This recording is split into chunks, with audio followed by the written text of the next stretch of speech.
I'm here to talk about how liquid staking is helping scale impact in emerging markets.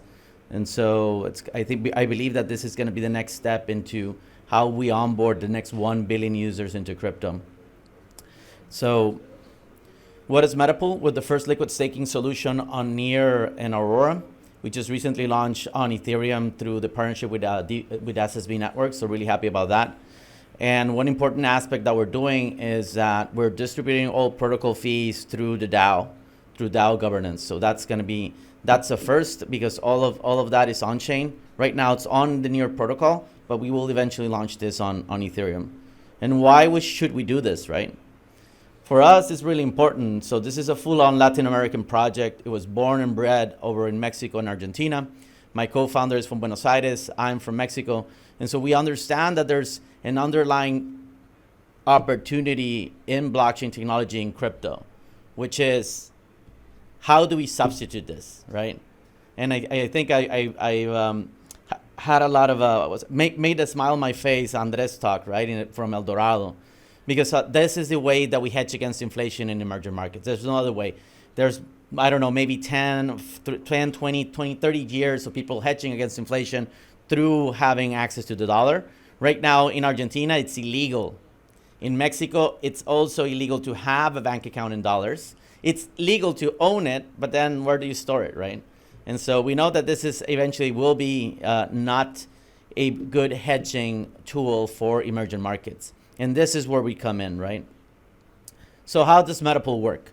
It's a non-rebasing asset. So that means that if I sent you MPE, that asset is always accruing in value every second. This is very important because we're not accruing the rewards every 24 hours, 12 hours. Every second, MPE is growing in value. And we do this through a great design that my co-founder Lucio made, which is basically we have an internal swap pool that allows you to immediately do the fast on staking option through that contract. Other than that, I'm not going to go too deep dive into this. Happy to have a conversation with you guys afterwards. So the great question here is, how do we onboard 1 billion folks, right? For us, it's going to be emerging markets. Quick question here. How many of you has faced 100% inflation? One guy. Turkish? More so? Russian?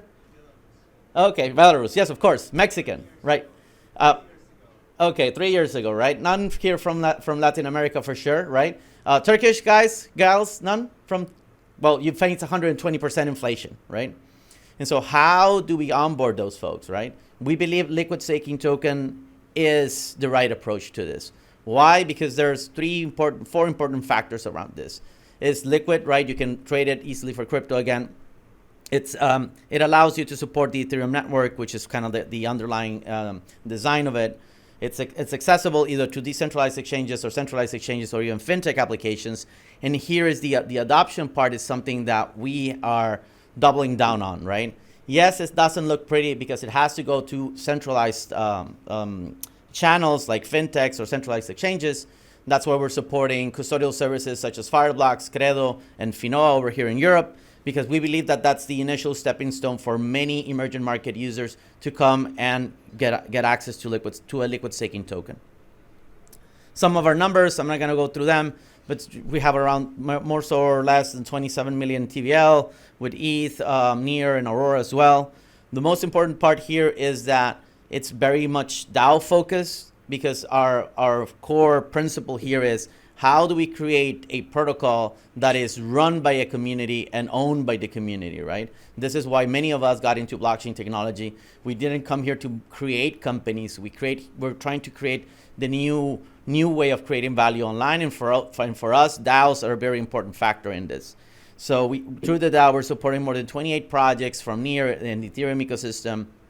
And more importantly, we're finding that governance on-chain can be done. Right now, we've done it over on the Near ecosystem side. We want to do it on the Ethereum side. Yes, it is a challenge, but we're up for it, right? And whoever has faced more than 100% inflation can morally survive any crypto winter. So, impact in the region. Okay, so this is some of the things that we've done through our last voting of the DAO. We're splitting all protocol fees over on the Near network 50-50. 50% goes to people that are participating actively in the DAO. The other 50% to folks that are requesting funding from the DAO. On Ethereum, we're putting our staking where our mouth is. All protocol fees up to a 2,000 ETH will go directly to Gitcoin grantees. We're happy to discuss to other projects from emerging markets that would like to get some funding directly from this liquid staking pool. Glad to have SSB as a partner to doing this. But anyhow, so this is where we're trying to make a case for liquid staking for emerging markets.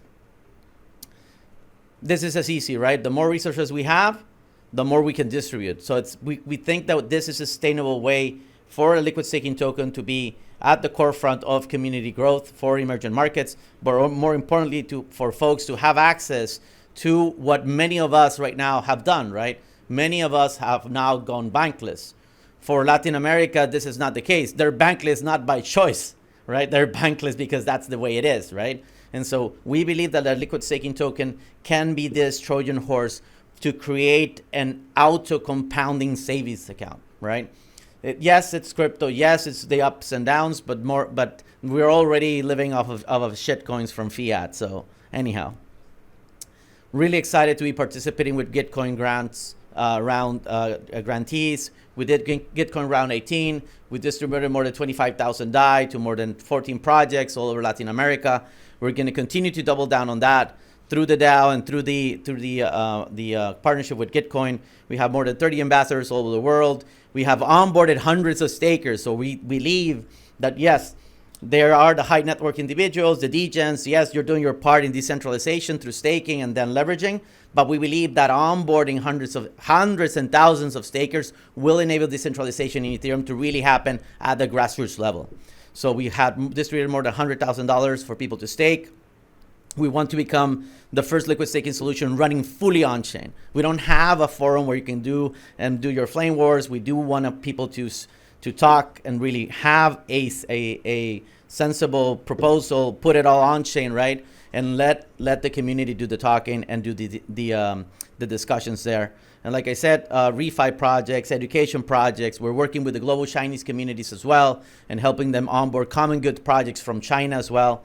And so we're definitely here to help. We're definitely here to be at the forefront of how do you do a liquid staking through community-driven initiatives. So lesson learned in supporting emerging markets. You need to understand where the value creation process is. It's not the same as in Western countries. People have different things, different needs, and more importantly, we have to be patient on how they learn, how you drive and deliver impact, keep the eye on the target, and be also patient, right? If in 8 weeks something doesn't happen, most likely it's not going to happen. So just rinse and repeat. It takes an iterative process. Coming from Latin America, coming from Asia, we understand that sometimes language barriers of language are given. The other important thing is select your projects and your partners closely, because those are going to be the ones that are going to be those are going to be the gateways into growth in emerging markets. Building those partnerships takes time. It's not an overnight thing. It doesn't mean that you're giving money or giving resources to something that you're going to get immediately access to folks. It takes time. It takes a little bit of a bonding, but eventually you will pull through. Sustainability is still a long way. I'm not stating right now that we crack it. We believe that this is a good experiment to happen in emerging markets. And for us, this is how we're going to be onboarding the next 1 billion users.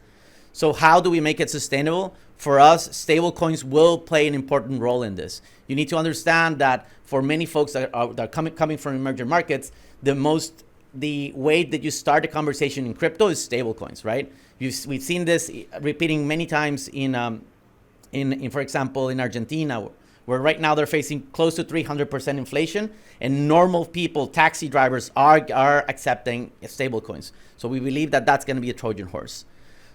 Decentralization will be at the key part of it, but also through our partnership with SSB Network, we're offering incentives. We know that this is not sustainable, but it will be the way how to drive people to come stake through a liquid staking derivative such as Metapool.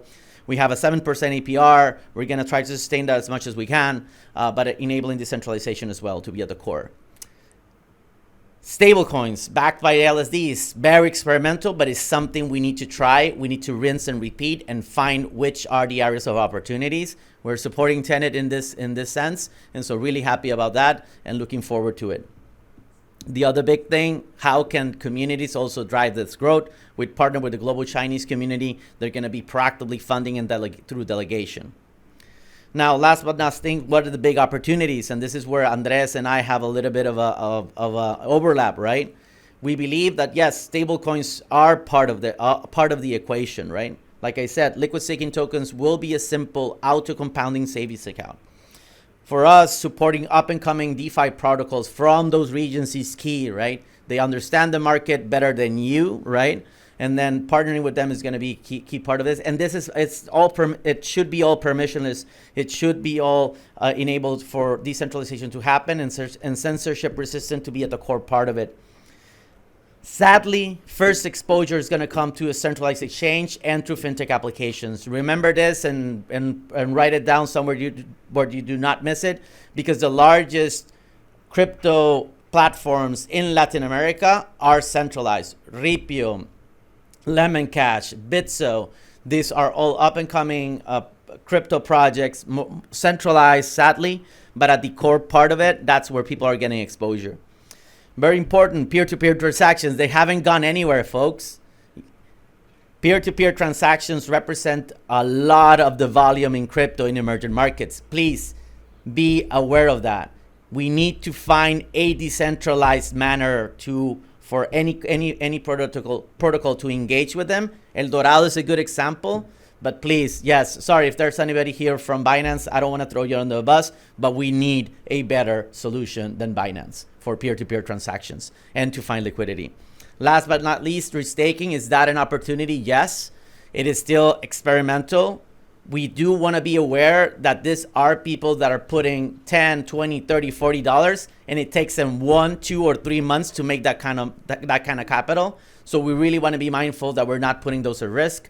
We're going to experiment, yes, but really be mindful on the next bounce of the ball regarding restaking. And thank you very much, the folks from Restaking Cloud, for putting up this great show. Thank you very much. Join us in allowing this onboarding for the next 1 billion users to a liquid staking token. This is our Telegram, our Discord. Let's have our conversation, and happy to talk about this talk. Thank you very much, everybody. Stay safe. Cheers.